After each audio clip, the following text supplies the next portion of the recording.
கையில் இருந்தால் தானே, சட்டியில் இருந்தால் தானேங்க அகப்பையில் வரும். எதுவும் இல்லை பேசுறதுக்கு அவங்களுக்கு. அதில் 10 ஊழல்னு சொல்லிட்டு போகிறாங்க. ஊழல் சொல்லுங்கள், உங்கள்கிட்ட தான் எல்லா துறையும் இருக்குது.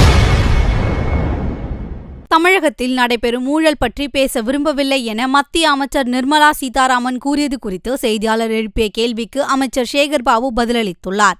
பாரதிய ஜனதா ஆட்சி செய்யாத மாநிலங்களில் ஒரு நிலைப்பாடும், பாரதிய ஜனதா ஆதரவோடு இருக்கின்ற ஆட்சி செய்கின்ற மாநில ஒரு நிலைப்பாடும் என்று மாற்றாந்தாய் மனப்பான்மையோடு நடந்து கொள்வதை நாடறியும்.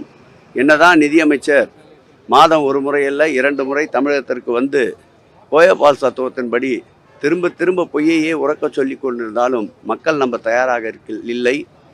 பிள்ளைகளுடைய கல்வி வருங்கால சந்ததியினரின் இன்றைய பேஸ்மெண்ட் என்று சொல்லப்படுகின்ற அந்த கல்வி, இன்றைய கல்விதான் நாளைய சமுதாயத்தின் முதுகெலும்பு என்ற வகையிலே அந்த கல்விக்கு கொடுக்கின்ற நிதியில் கூட நீங்கள் அதை ஏற்றுக்கொண்டால்தான் நாங்கள் நிதியை தருவோம் என்று இதுவரையில் நிதியை தராத நிதியமைச்சருக்கு எப்படி மனசாட்சி இடம் தருகின்றது?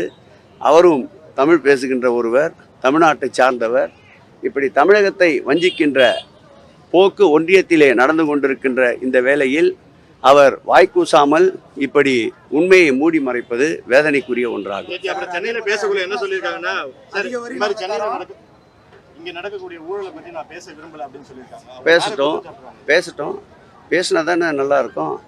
கையில் இருந்தால் தானே, சட்டியில் இருந்தால் தானேங்க அகப்பையில் வரும். எதுவும் இல்லை பேசுறதுக்கு அவங்களுக்கு. அதில் 10 ஊழல்னு சொல்லிட்டு போகிறாங்க. ஊழல் சொல்லுங்கள், உங்கள்கிட்ட தான் எல்லா துறையும் இருக்குது. அப்படியாவது தவறு செய்தால் நடவடிக்கை எடுங்க. சட்டப்படி நீதிமன்றத்தில் சந்திக்க தயாராக இருக்கும்.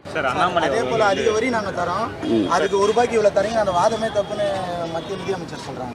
நான் எங்கள் நிதியமைச்சர் தெள்ள தெளிவாக புள்ளிவிவரத்தோடு அவருடைய கட்சியை சார்ந்த மதிப்பிற்குரிய வானதி சீனிவாசன் அவர்கள் எடுத்துரைத்த அனைத்து கேள்விகளுக்கும் தெள்ள தெளிவாக பதில் சொல்லியிருக்கின்றார்.